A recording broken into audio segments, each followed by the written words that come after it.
सुबह के 5 बजे थे। गांव भीमनगर अभी पूरी तरह जागा भी नहीं था, लेकिन एक छोटे से मिट्टी के घर में चूल्हा जल चुका था। रसोई में बैठी सरस्वती देवी सूखी लकड़ियां फूंक रही थी। धुएं से उनकी आंखें लाल हो चुकी थी, लेकिन चेहरे पर फिर भी मुस्कान थी, क्योंकि आज उनका बेटा अर्जुन शहर जा रहा था आईएएस इंटरव्यू देने। घर में गरीबी इतनी थी कि दीवारों की मिट्टी तक जड़ चुकी थी। बारिश में छत टपकती थी और कई रातें ऐसी गुजरती थी जब माँ बेटे सिर्फ नमक रोटी खाकर सो जाते थे। लेकिन एक चीज़ कभी नहीं टूटी, अर्जुन का सपना। अर्जुन सिर्फ 10 साल का था जब उसके पिता खेत में काम करते हुए गिर पड़े। हार्ट अटैक और सब खत्म। उस दिन के बाद सरस्वती देवी ने खेतों में मजदूरी शुरू कर दी। सुबह खेत, दोपहर में लोगों के घर बर्तन, रात को सिलाई, ताकि उनका बेटा पढ़ सके। गांव वाले अक्सर ताने मारते, गरीब का बेटा कलेक्टर बनेगा, पहले पेट भरना सीखो। लेकिन सरस्वती हर बार सिर्फ एक बात कहती, मेरा बेटा एक दिन बड़ा आदमी बनेगा।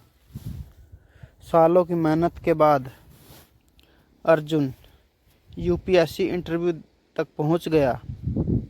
पूरा गांव हैरान था, लेकिन समस्या भी वही थी, गरीबी। इंटरव्यू दिल्ली में था। किराया उधार लेकर जमा किया गया। कपड़े पड़ोसी से लिए गए। लेकिन इंटरव्यू से एक दिन पहले अर्जुन की चप्पल टूट गई। उसके पास नई चप्पल खरीदने के पैसे नहीं थे। वो सड़क किनारे बैठ गया। आंखों में आंसू थे। इतनी दूर आकर भी शायद किस्मत नहीं बदलेगी। उसी रात सरस्वती देवी ने अपने पैरों की पुरानी चप्पल उतारी। वही चप्पल जिसे वो 3 साल से पहन रही थी, उन्होंने अर्जुन के सामने रख दी। इसे पहन ले। अर्जुन चौंक गया। माँ, ये आपकी है। सरस्वती मुस्कुराई। माँ की चीज़ पहनकर जाएगा तो हार नहीं सकता। अगली सुबह अर्जुन माँ की पुरानी घिसी चप्पल पहनकर यूपीएससी भवन पहुंचा। चारों तरफ बड़े बड़े लोग थे। महंगे सूट, चमचमाते जूते, अंग्रेजी बोलते उम्मीदवार, और बीच में फटी फाइल और पुरानी चप्पल पहने अर्जुन। कुछ लोग उसे देखकर हंसने लगे। लगता है गलत जगह आ गया। आईएएस नहीं, मजदूर लगता है। अर्जुन ने नजरें झुका ली, लेकिन तभी उसे माँ की बात याद आई। हार मत मानना। उसने गहरी सांस ली और अर्जुन ने कांपते हाथों से इंटरव्यू रूम का दरवाज़ा खोला। अंदर बड़े बड़े अधिकारी बैठे थे। कमरे में ऐसी खामोशी थी कि उसकी धड़कन तक सुनाई नहीं दे रही थी। बीच में एक लंबी टेबल थी। उसके सामने बैठे थे चेयरमैन, 2 वरिष्ठ अधिकारी और एक महिला सदस्य। अर्जुन ने धीरे से कहा, गुड मॉर्निंग सर। लेकिन उसकी आवाज़ कांप रही थी। जैसे ही अर्जुन अंदर गया, एक अधिकारी की नज़र उसके पैरों पर गई। पुरानी घिसी हुई टूटी चप्पल। कमरे में कुछ सेकंड की चुप्पी छा गई। फिर चेयरमैन ने पूछा, ये चप्पल पहनकर इंटरव्यू देने आ गए हो? अर्जुन का गला सूख गया। उसे लगा शायद सब खत्म हो गया, लेकिन फिर उसने माँ का चेहरा याद आया। उसने हिम्मत करके जवाब दिया, सर ये मेरी माँ की चप्पल है। पूरा कमरा शांत हो गया। वो जवाब जिसने सबको रुला दिया। चेयरमैन ने पूछा, अपनी चप्पल कहाँ है? अर्जुन ने धीमे स्वर में कहा, टूट गई थी सर, नई खरीदने के पैसे नहीं थे। महिला अधिकारी की आंखें भर आई, लेकिन अर्जुन रुका नहीं। मेरी माँ खेतों में मजदूरी करती है। उन्होंने मुझे पढ़ाने के लिए खुद भूखा रहना स्वीकार किया। आज अगर मैं यहाँ खड़ा हूँ तो सिर्फ उनकी वजह से। एक अधिकारी ने गंभीर आवाज़ में पूछा, अगर तुम्हें आईएएस बना दिया जाए तो सबसे पहले काम क्या करोगे? अर्जुन कुछ सेकंड चुप रहा, फिर बोला, मैं गांव के गरीब बच्चों के लिए स्कूल बनवाऊंगा, ताकि कोई बच्चा सिर्फ गरीबी की वजह से सपना देखना बंद ना करे। करीब 40 मिनट बाद इंटरव्यू ख़त्म हुआ। अर्जुन बाहर निकला, लेकिन उसके मन में डर था, शायद मैं नहीं चुनूंगा। उसने जेब में हाथ डाला। माँ की दी हुई छोटे भगवान की फ़ोटो अब भी उसके पास थी। उसने आंखें बंद कर ली। उधर गांव में सरस्वती देवी मंदिर के बाहर बैठी थी। उनके हाथ जुड़े हुए थे। हे भगवान, मेरे बेटे की मेहनत बेकार मत जाने देना। गांव वाले अब भी ताने मार रहे थे, आईएएस बनना इतना आसान नहीं, गरीबी में सपने अच्छे नहीं लगते। लेकिन सरस्वती चुप थी, क्योंकि उन्हें अपने बेटे पर भरोसा।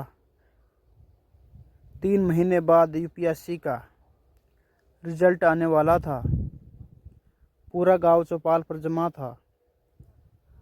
अर्जुन के हाथ कांप रहे थे।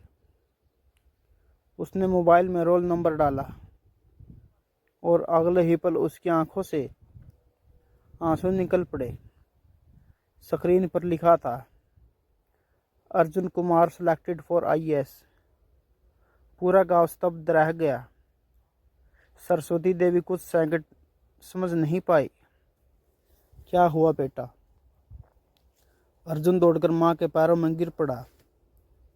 माँ, आपका बेटा कलेक्टर बन गया। पूरा गांव रो पड़ा। पूरा गांव खुशी में झूम रहा था। जिस अर्जुन को लोग मजाक उड़ाते थे, आज वही गांव का सबसे बड़ा गर्व बन चुका था। लेकिन अर्जुन की नज़र सिर्फ अपनी माँ पर थी।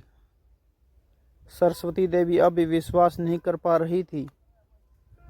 सच में तू कलेक्टर बन गया बेटा? अर्जुन मुस्कुराया और माँ के हाथ पकड़कर बोला, नहीं माँ, आप कलेक्टर की माँ बन गई। जो लोग कभी ताने मारते थे, आज वही मिठाई लेकर घर आ रहे थे। हम तो पहले से जानते थे लड़का होशियार है। लेकिन अर्जुन सिर्फ मुस्कुरा देता, क्योंकि उसे याद था किसने मुश्किल समय में साथ छोड़ा था। रिजल्ट के अगले दिन अर्जुन ने सबसे पहले वही पुरानी चप्पल उठाई जिसे पहनकर वो इंटरव्यू देने गया था। उसने चप्पल साफ की और माथे से लगा ली। सरस्वती देवी रो पड़ी। अरे बेटा, ये तो पुरानी है। अर्जुन बोला, मेरे लिए दुनिया की सबसे कीमती चीज़ है माँ। कुछ महीनों बाद अर्जुन की पहली पोस्टिंग हुई। जिले का नया कलेक्टर अर्जुन कुमार। जब सरकारी गाड़ी गांव पहुंची, पूरा इलाका देखने उमड़ पड़ा। बच्चे दौड़ रहे थे, लोग फूल बरसा रहे थे और उसी गाड़ी से अर्जुन अपनी माँ को उतार रहा था। कलेक्टर ऑफिस पहुंचकर अर्जुन अपनी माँ को अपनी कुर्सी पर बैठाया। पूरा स्टाफ हैरान था। सरस्वती घबरा गई। अरे बेटा, मैं यहाँ कैसे बैठ सकती हूँ? अर्जुन की आंखें भर आई। माँ, इस कुर्सी पर बैठने का असली हक आपका है। आपने खेतों में मजदूरी ना की होती तो मैं आज यहाँ नहीं होता। पूरा ऑफिस भावुक हो गया। कई कर्मचारी की आंखें नम थी। तभी ऑफिस के बाहर हंगामा हुआ। एक बूढ़ा आदमी गार्ड से बहस कर रहा था। मुझे अंदर जाने दो, मैं अर्जुन को बचपन से जानता हूँ। अर्जुन बाहर आया और उस आदमी को देखकर ठिठक गया। वो था ठाकुर रणवीर सिंह, गांव का वही अमीर आदमी जिसने कभी सबके सामने अर्जुन और उसकी माँ का अपमान किया था। गरीब का बेटा कभी अफसर नहीं बन सकता। आज वही आदमी कांपते हाथों से खड़ा था। ठाकुर की आंखों में शर्म थी। बेटा, मुझसे गलती हो गई थी। पूरा ऑफिस चुप था। अर्जुन कुछ पल उसे देखता रहा, फिर धीरे से बोला, गलती आपकी नहीं थी। गरीबी को छोटा समझना समाज की आदत है। तभी सरस्वती देवी आगे बढ़ी। उन्होंने ठाकुर को पानी दिया। पुरानी बातें भूल जाइए, आज मेरा बेटा बड़ा आदमी बन गया। अब दिल छोटा नहीं करना। यह सुनकर ठाकुर रो पड़ा। उस रात अर्जुन अपने सरकारी बंगले की बालकनी में खड़ा था। नीचे चमचमाती सरकारी गाड़ी खड़ी थी, लेकिन उसकी नज़र माँ की पुरानी चप्पल पर थी। उसने सीने से चप्पल को लगाया और आसमान की तरफ देखकर बोला, पापा, माँ जीत गई।